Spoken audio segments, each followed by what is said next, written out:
And this morning I've been telling you how, a pensioner, having worked outside this country, comes back into the country, invest all monies made into these bonds.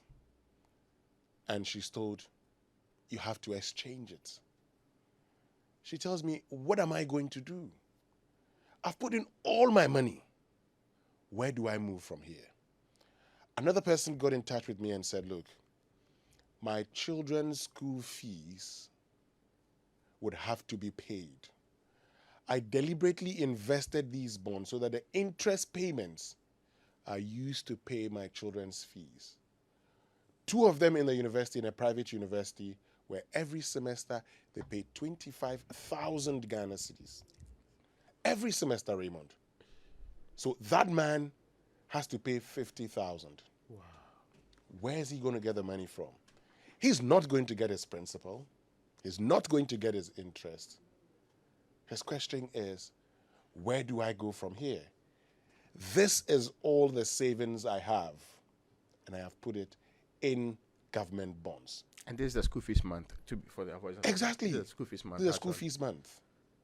He was expecting money this month. Yeah. He's asking himself, what do I do? Where do I go from here? Lots of people complaining. Look, people had monies within the, before the financial sector cleanup, they lost money, and so decided to now buy these bonds as the only way of making some savings. In a country where inflation is always high, you want to save money with at least some good returns. What becomes of them? Very soon we'll be speaking to one of those persons who is also 65 years old, individual bondholder. He'll be telling us his story and why it's important to exclude individual bondholders. Now, last night on PM Express, Evans Mensah spoke to some individual bondholders. They shared their experiences and why it's important for individual bondholders to be excluded in the domestic debt exchange program. Let's listen to some of these comments. The money I got from my innate contribution, I was getting some property, piece of land. I sold it, had the money together so that I can make the profits from my bond and take care of my children. So your daughter's education for now depends on the bond? I'm telling you the truth, my brother. Okay. I'm telling you the truth. I can give you a bank woman's number and name, and she's the one on the transaction for us. Anytime the money comes, I call her. I send the money to my daughter to pay. And she's the one releasing the money to my daughter. She's a family friend. She knows everything about my transaction. Even if I die today, she knows everything about my transaction. So why do you rope me in? I just need my money. I'm not signing any form. So all I need and all I'm calling for is that I am a vulnerable person. My family relies on me, and that is the coupon we are surviving on. So I am begging the government. I'm not here political or anything, but as an individual who has suffered worked for 17 and a half years, had my money and bought bonds. Why bondholders? Why are you including bondholders? Is there no other way that you can cut down the expenditures or have this debt issue resolved? So why are you making bondholders? If we are to sacrifice, then it should cut across every single person, not only bondholders. Every single person should sacrifice. So why is it about bondholders? You promised us heaven and earth that bondholders weren't going to be included in the debt exchange. So can't we trust the people who we have voted for to come and serve us? Can't we trust their words? You told us, you promised. So what happened? You should be able to stick to your words. I am passionate because I worked hard for that money. I worked hard for that money. Nobody gave me that money. I worked for it. So I am not signing on any debt exchange. I personally sent the minister a message that he should look at it. So for me, it's a situation. The communication is very bad. I did it through Databank. Databank has organized some meeting with individual bondholders, but unfortunately, the information that came was one-sided. Even though they say government says, data bank is just relaying that information. Government says that this is voluntary, but we ask them, what is the consequence of deciding not to take part of this? And they say government didn't give them any information with that. It is just now that I'm realizing that the government thinks that even though it has waived its immunity, that it may not be able to pay even if you decide not to participate. And I think, as you said, Argentina has experienced it, Sri Lanka has experienced it. Government has to be aware that other countries have seen suits similar to what, in case they continue to include ours, and we decide not to sign up, we may have to go with that suit. And if the government thinks that it's not going to work, I think you should look at other examples that have happened. We will definitely have to pursue that, because the impact on our disposable income and our day-to-day life might be bigger, particularly for young people like us, compared to even the pension funds that have been exempted. So these are the stories of persons who've invested in Government of Ghana bonds. For them, the expected returns, they were thinking about their future. After all, they had been advised that the best time to invest was yesterday and not today. So in fact, they tell you, you're delaying if you have no form of investment. Unfortunately for them, these persons risk a haircut and they ask, where do they go from here? Let's get onto the phone lines. We're joined by Larry Jiagge, who is a 65-year-old individual bondholder. I want to know his story. Larry, thank you very much for joining us. Yes. Good morning, and thank you very much. Tell us your situation and why it's important to exclude individual bondholders from the domestic debt exchange program. I would want to look at the subject matter from the angle of a very grown-up man. I'm 65. In a few months, I'll be 66. Okay. I have all my life planned towards a comfortable retirement.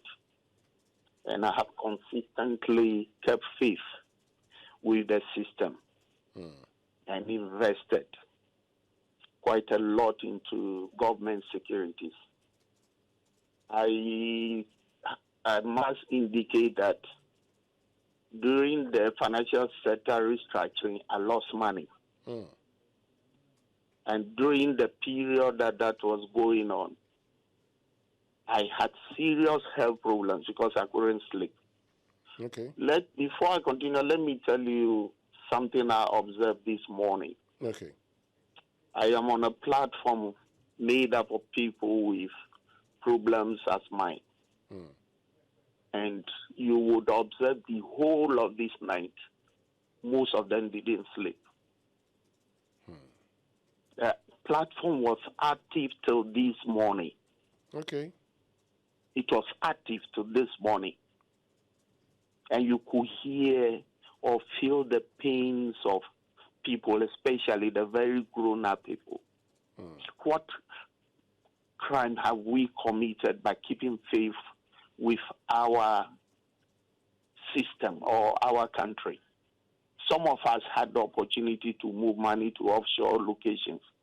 I remember telling a young man who walked to me 3-4 years ago that I don't intend living outside this country, so why should I carry my money out? Should I now conclude that it was a mistake?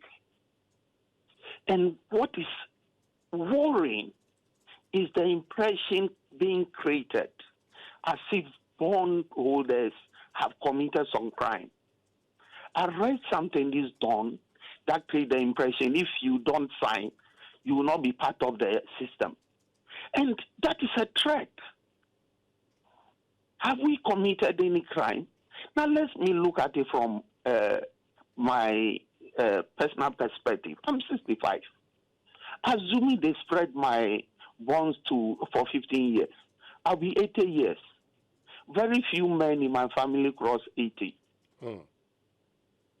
Am I going to access my capital in my grave? Those taking these decisions Are they thinking about pensioners, grown people who have to buy drugs, the unemployed who lost their jobs during the financial sector restructuring, and whatever they have, they invested in government securities? Have they committed any crime? And the information out there is very minimal. My brother, you talk to your bankers, they will tell you, this is all the information we have. This is what we've been told. We are also waiting for additional information. Why can't you be very specific and tell us that if you don't participate, you lose your money? Then some of us will commit suicide rather than go through the pain. Oh, please don't contemplate that. I'm 66 in March, my brother or my son. I'll be 66. And there are so many people. Maybe I can survive, but I know friends who work in the public service who are doing nothing presently. All the investment are out there, and you're telling them without interfacing with them on one-to-one or giving them information that take it or leave it. What sort of attitude is that? Meanwhile, the government who took us down this road is not ready to cut expenditure. There are so many hangers on you find in offices who are doing virtually nothing. They are not prepared to let them go. They have used our money to pay these people. Now they're telling us, take it or leave it. What sort of government would tell its citizens or treat its citizens as trash? That is the way some of us feel.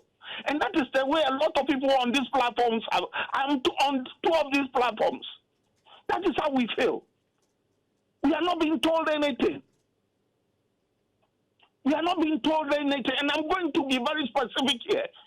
The Minister for Finance, Companies and Commissions on the loans that we are paying now. Why shouldn't he return the commissions to ameliorate the situation for the country? But we, the poorer people, are being asked to give our money at 15, 20 years. What sort of leadership is this? And then you hear things like, we want to build cathedral. We want to do this. If you have money to build cathedral, you have money to do some of these projects, why don't you use it to pay our monies? Or why don't you just give us our capital and take the coupon?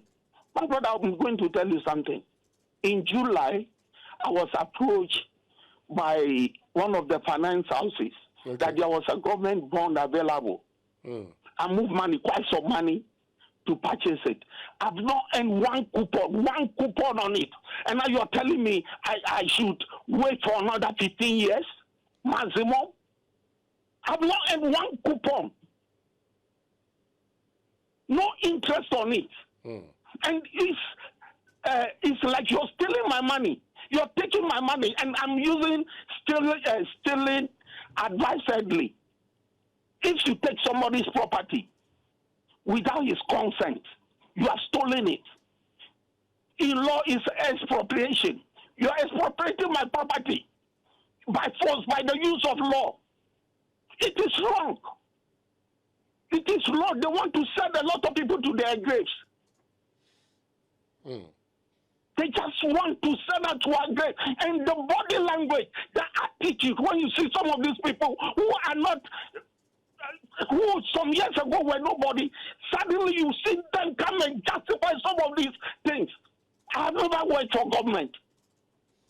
I have worked hard. Let me call somebody. I've worked like a bull, trying to create a life for myself. Then you are telling me you are taking all the money. And I put everything in, almost everything government box. And it's a lot. Maybe we'll find means to collect our monies. When you say maybe you find means to collect your money, what means are you looking at here? I won't say for now. We'll find means to collect our monies. Other countries, people took decisions, collectively or as individuals. in Algeria, somebody killed himself for the common good. When things got bad, maybe some people need to sacrifice for the rest. You go to sleep, you can sleep. Because nobody can plan. Somebody is planning your life for you.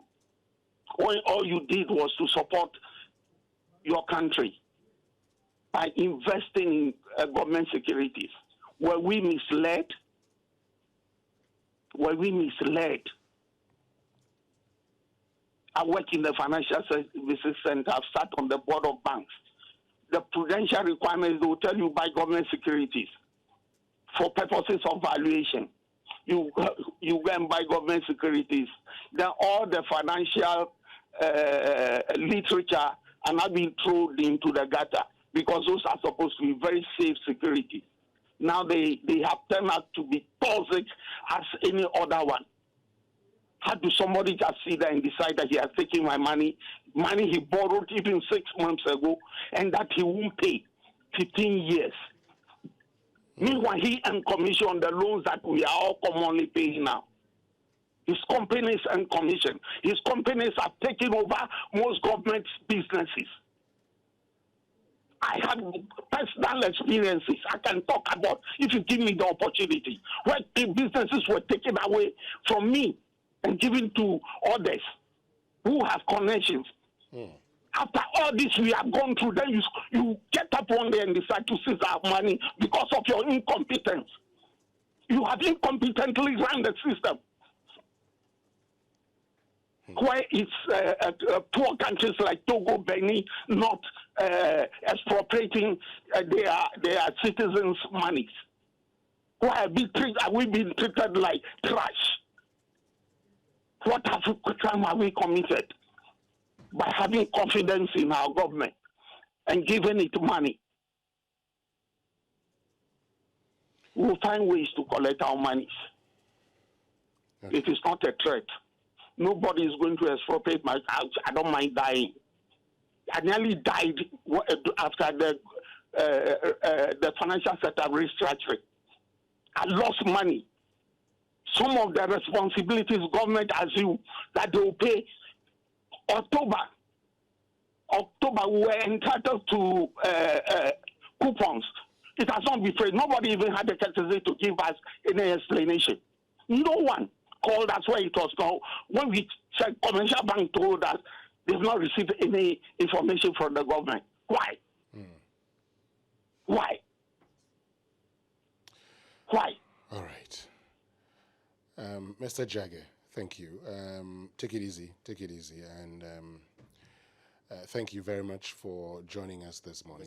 We've got, Raymond, a lot of people joining us, and reaching out to us to tell us that they have a story to share, and they're also going through challenges because now they're faced with losing their investment. They're faced with a haircut.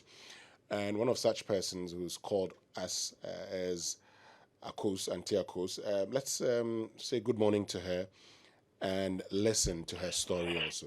Good morning. Hello, good morning.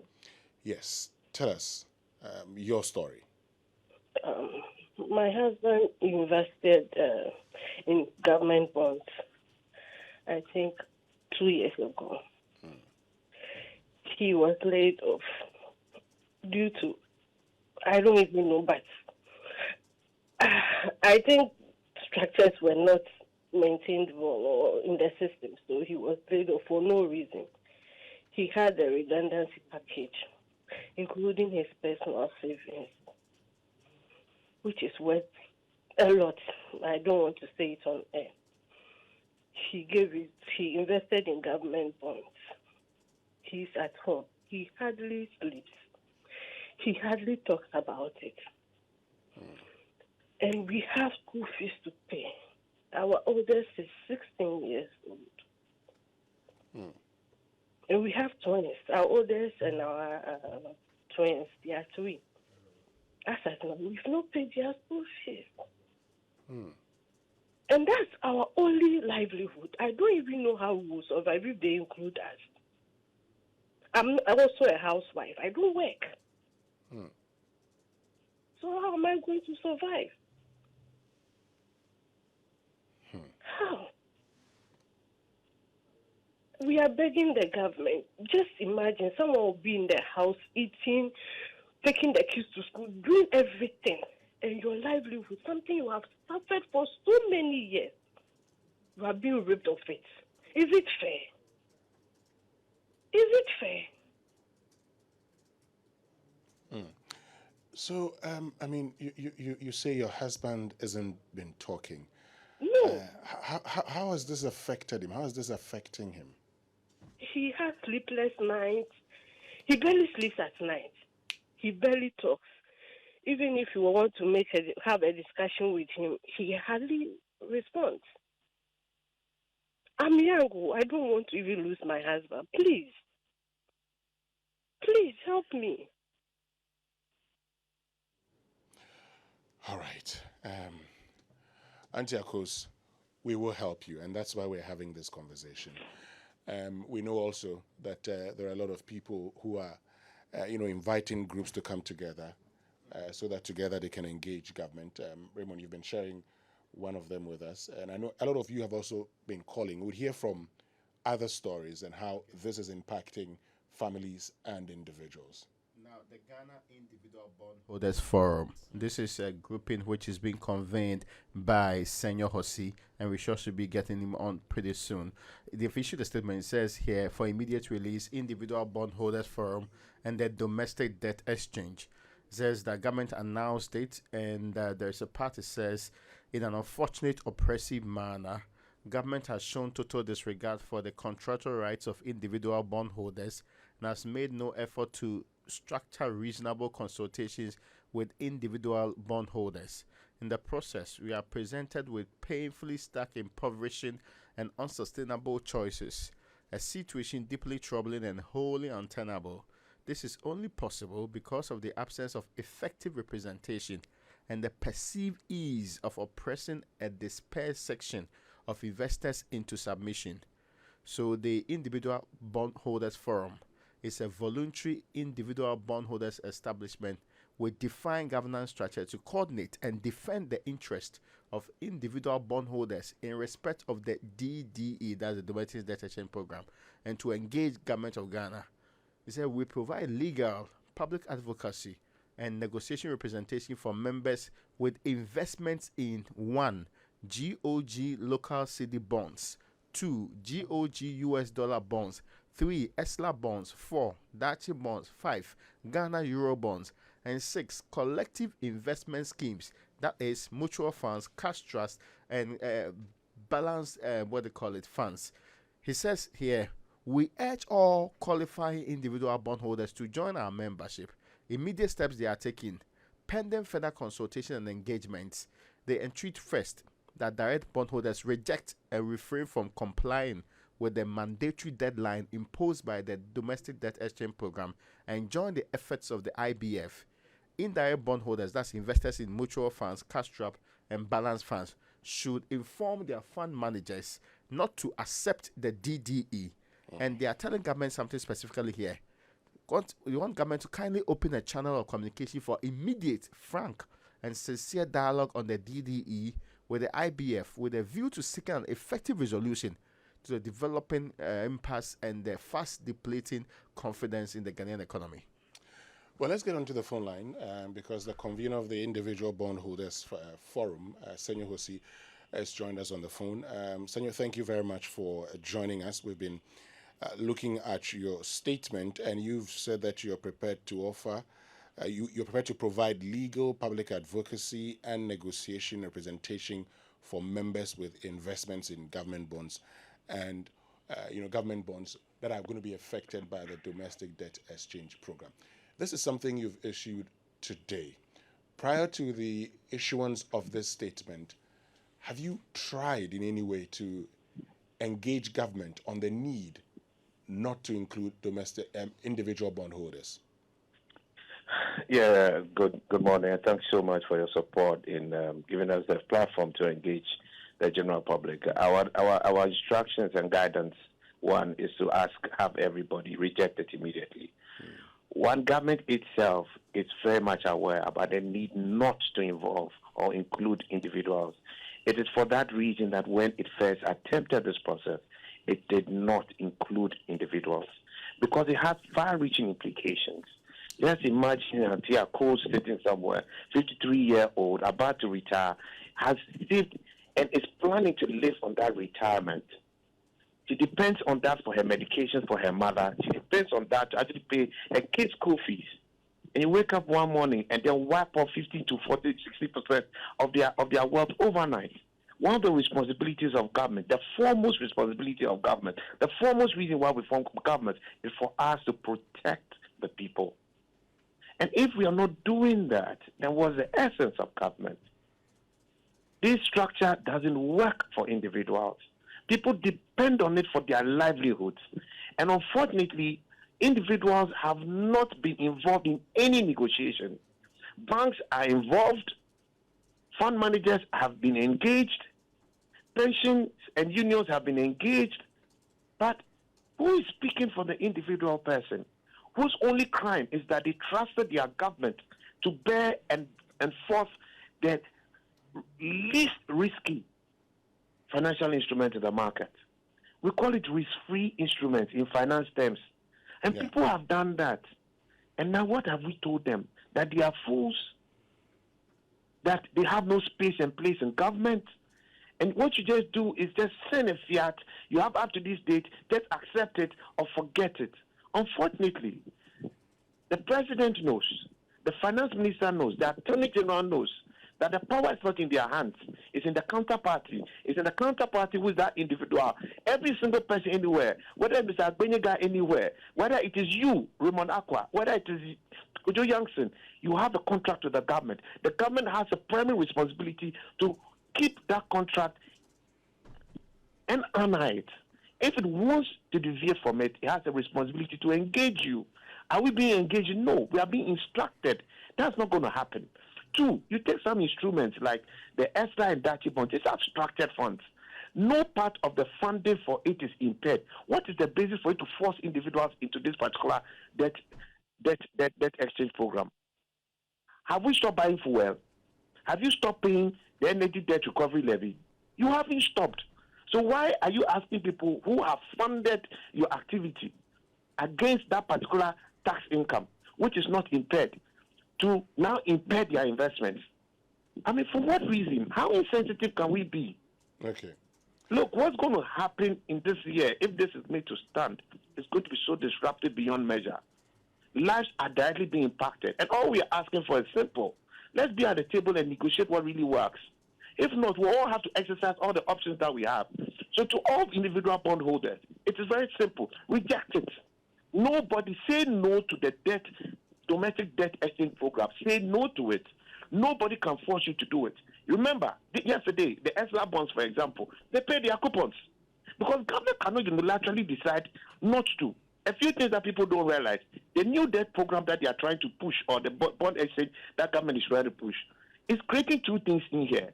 Creating a collective action clause and also giving government immunity. Meaning that government, even what it has promised you today, it can decide to even turn its back on it, disregard it, breach that new agreement, and you can't do FOCO. You will go to court. You can get judgment against government, but you can never enforce it because there will be no asset because government itself has immuned itself in this new arrangement. So your future itself is not even assured under this current one. So please reject it till we agree a deal that works. It's simple. It's the lives of people and the people of Ghana whose interests must be protected. Unfortunately, government is failing at it. All right, that's Senyo Hosi, who's convener of the Individual Bondholders Forum. Senyo, thank you very much for joining us. We're grateful to you. Another person has joined us. He is also an individual bondholder, and he wants to tell us why government must not do this. He'd prefer to remain anonymous. Good morning. Thank you very much for joining us. Good morning, Winston. Good morning to your team and your listeners. Great. So tell us why you say this should not happen. How are you affected? Winston, so I hold my bonds through Fidelity Security. So I guess technically, I may not qualify as an individual bondholder in that sense, but at least I am a natural person speaking to you, and I hold bonds in my name with Fidelity Security. Okay? I wouldn't want to mention the amount involved, but I can assure you it's quite substantial. Indeed, virtually all my money is in there. Okay, all my money. Listen, I wake up at 4:30, well, sometimes even 4 a.m. every single work day to get to the office sometime by 6 o'clock, 6:15. Leave the office, get home sometimes 8 p.m., 9 p.m. You don't even get to see your kids sometimes. To work hard enough to earn money. And when I earn that money, while others might leave, choose to live large, some of us, with our mind and an eye on future of ourselves and our future, and our kids' future, put monies away in investments. And not just scams or fraud or 419 investments. We're talking about government securities here. Now, it cannot get safer than that. All right? Mm-hmm. And we wake up one day. By the way, I heard the earlier bond holder talking about losing money in the initial 2 years financial restructuring, whatever, that again, this same government, implemented. Again, some of us lost money there as well. And we moved on, put our money in government bond. Listen, again, we chose. I've lived abroad before. Okay, I have relatives in abroad. So at least we could also choose to put monies outside. But we chose to believe in our country. We chose, the choice we made to believe in our country and put our monies here in this country. Whilst others, in fact, including some in the very authorities who are implementing this, right, put their monies elsewhere, outside our country. We put our monies in our country. Now listen, this is the point. So let's even assume that, yes, after all of this, our government and our country says we need to sacrifice. Listen, it's not only fair. I mean, he who comes to equity must come with clean hands. It's not only fair that the one who I took no decision to get us into this mess. None whatsoever. I played no part in this whatsoever. And yet those who took the decisions that have brought us here are not suffering, and not one in all of this. I mean, people refer to finance minister company. I won't go there. I mean, look, we all know the issue. I won't go there. But I'm just talking about the government expenditure. Look, in the recent the budget for this year, we all heard, well, thanks to the parliament we have now, at least 18 million that was initially allocated to National Cathedral have been saved. For instance, I listened to, I think, Joy again yesterday, where they played a Reverend Minister talking about support for the cathedral. I heard the President, if I read it on my online, saying, at any cost, by all means, it will be built. Listen, I am a staunch Christian. My world, look, I've been a Christian literally since Form 2 Temple College. All right? Believe the Bible like nobody else. Listen, show me where in the Bible. Listen, is there any way you be more Christian? Jesus Christ said, if you didn't visit the one in the hospital, you didn't visit me when I needed you. Listen, is it okay to look at pensioners, people who are on medications, who are dying, and say, no, I don't care about you, but I'll put money into a brick and mortar that we will label National Cathedral. And just because we've labeled National Cathedral, we are serving God. I mean, where in the didn't God, but God says that I'm not worshiping brick and mortar, but it's in my heart. We worship God in truth and in spirit. Why are we spent over 239 million so far on this structure, paying over 100 and something million to one individual? All these monies, how far could it have gone to save some of us our monies? People are still going on about his flagship programs. I have no problem with that. But here, listen, a bond is a contractual agreement. It's not paper you write on, it's a contract. You take my money to give me coupons and to refund my money to me on maturity. It's a contract. Now, you are using whatever power you have to disregard that contract, but to rather go on with your discretionary spending. Because free teachers, whatever they are discretionary. It's your choice. Your government said, I will do this. Now, you don't have money to do it. Why don't you do it? And literally the people who are taking the money from suffer. Where in the world, can they find this in their heart? If they say they are Christians, can they sit down, truly look within their heart and say this is godly? Wow. Look, I think I'll end it here. But let's just say, let the government, let the president, let the finance minister honestly sit down and critically re-examine this whole thing. Because on every measure, where they are going, where they are taking us, it's not fair, it's not legal, it's not ethical, it is simply wrong. Simply wrong. Thank you very much. All right.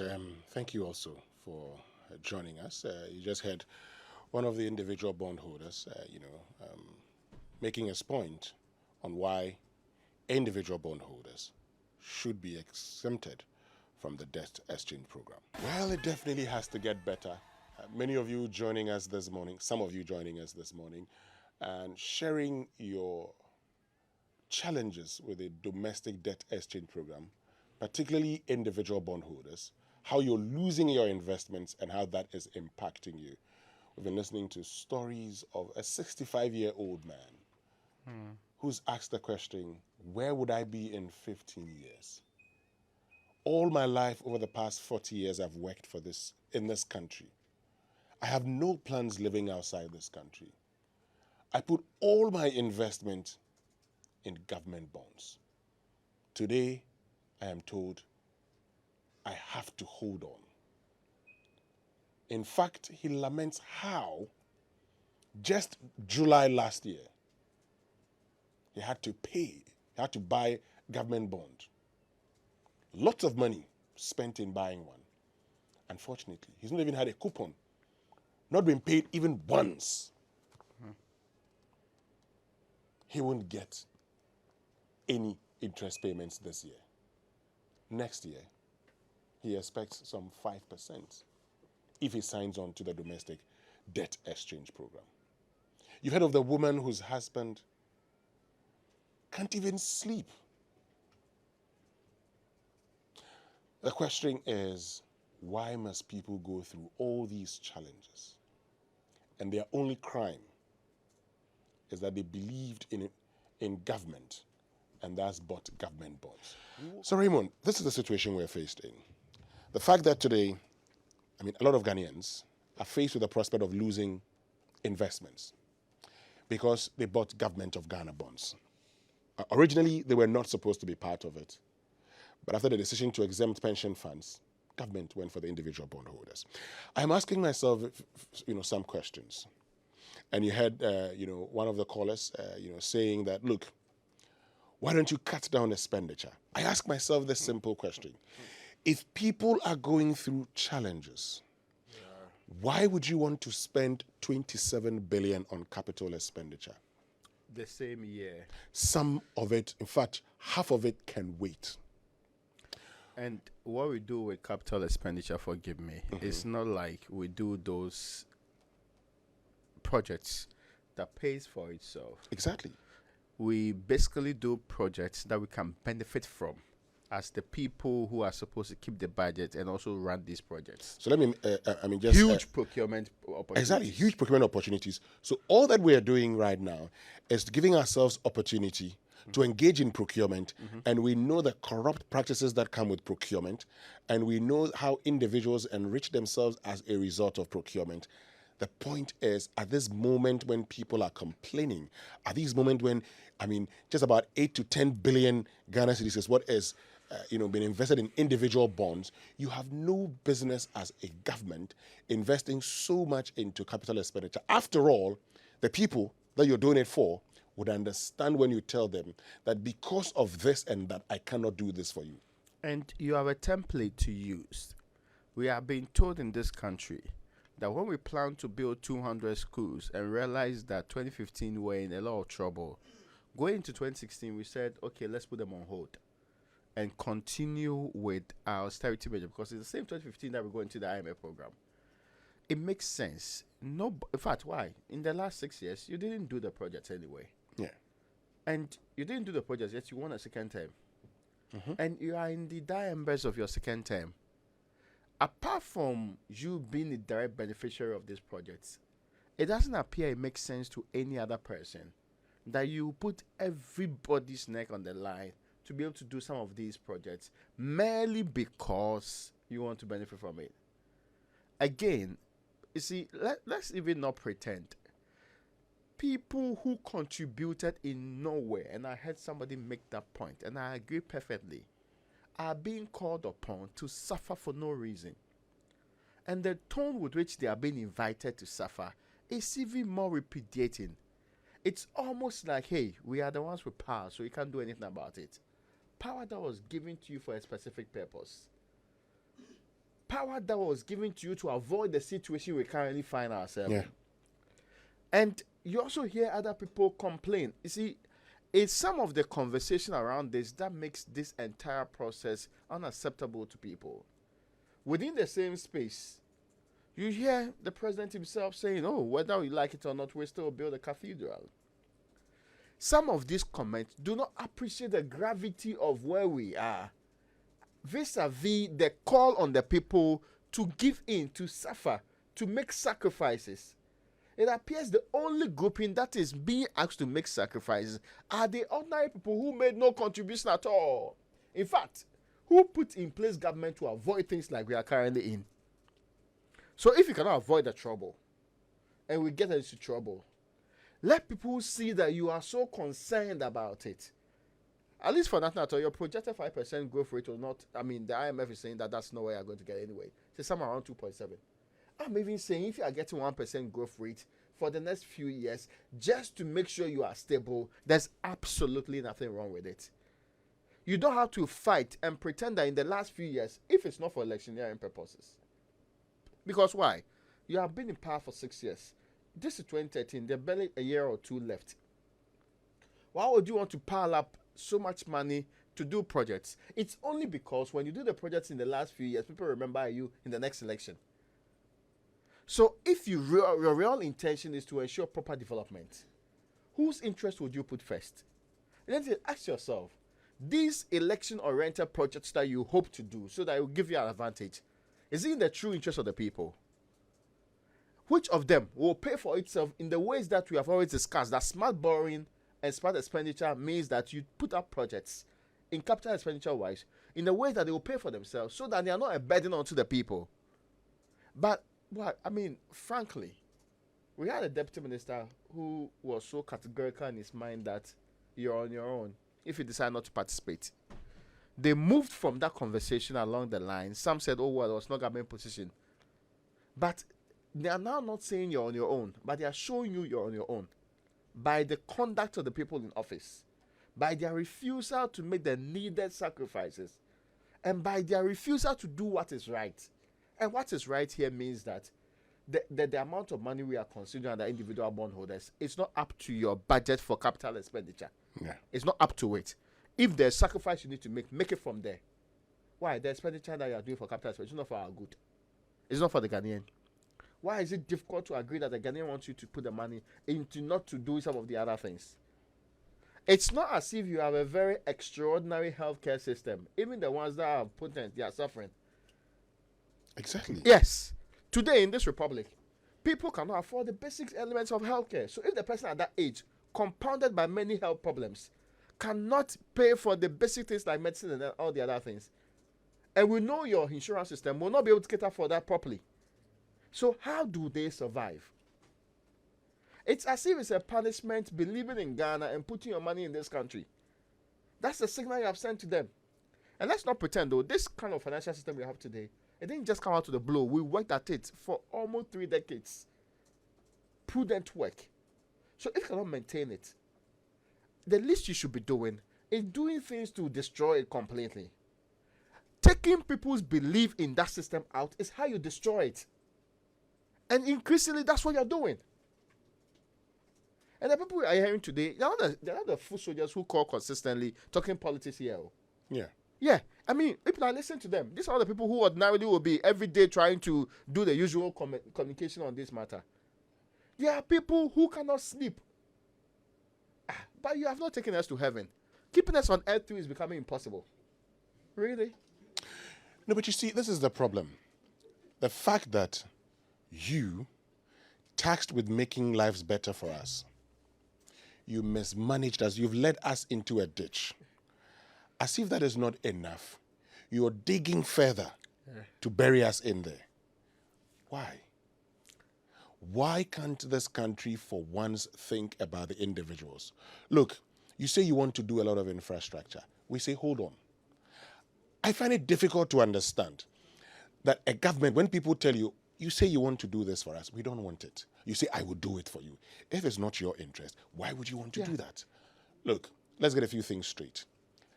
If we are talking about burden sharing, today, I said it last time, I do not understand why Trade and Industry Ministry should have 3 deputies. It makes no sense. I do not understand why the Minerals Commission should have about 5 to 6 deputy CEOs. And so these are not, for example, these are not extraordinary experts that we cannot do without. Yeah. They are deputy directors in ministries who are way better than the deputy ministers that we are put in place. So with the greatest of respect, we are not putting in people who are going to help us out of our current problem. Look, it's just job for the boys. Exactly. It's even the worst part of it. Why do you have 3 deputy ministers at the Ministry of Energy? Yeah. What are they doing there? What are they doing there? A lot of state institutions today can survive without deputy CEOs. We can. They are making losses. I mean, look, they're making losses. Yes. The state is losing as a result. What you do is begin to send the right signals. What you do is to cut down on expenditure. What you do is to reduce the size of government. You reduce the size of government, look, by about 40%. Today we can rule this, we can govern this country with 45 ministers. Osei Mensah, so he's made that very fantastic point. The Constitution anticipated that you have 19 ministers. And some of these 19 ministers, not all of them need deputy ministers. But let's assume that they need deputy ministers. It takes you to 38. 38 plus 16, 54. Maximum number, 54 ministers. And you would see that automatically you're cutting 31 ministers off. And the savings that you would make will be very significant. You're going to be cutting down on procurement breaches. You're going to be cutting down on the goods and services budget. And these are not things that we do not know. These are things that we really know, but it's become difficult for us to implement because of our own gains. Yeah. And for me, look, a woman has sent me a message, Raymond. She's supposed to go to the hospital today. She's asking herself, how do I go? Because this money that she's going to take to the hospital today, she doesn't know because you've told her this year, 0 returns. And to get proper health care in the Republic of Ghana, it's very expensive. And proper doctors, listen, this is the funny proper thing. medicine, This proper... look, this is the funny thing. She was living outside this country where there's proper health care. And she decided to settle in Ghana post-retirement. So you decide to settle in this country. You give your money to government and you ask the question, did we not know when we were borrowing? Were we not told as far back as 2019, before COVID-19, that we're high risk of debt distress? We were told. We knew. Even when it became obvious that we were struggling, we still pretended that we're not struggling. A certain arrogant posturing. Compare your years of experience in the area to this and that group of people. So who should we be listening to? All of those things were told us in this country, but we are putting that behind us. We are looking at forging a way forward. But it appears the only people that are still living in the past are the people who put us here in the first place. They are the only people who do not feel that there is any need to inconvenience them or put them in any discomforting position. To them, it's business as usual. And that is where the problem really is. It's almost like your workers have had so much power that they control with the stakeholders of the country in so much and so well a way that there is no way you can tell your worker what to do again. The people that begged to actually get your power. And the only reason why you did so is to improve the lives of the people. Now, maintaining it at what's supposed to be the normal one is a problem. It's a problem.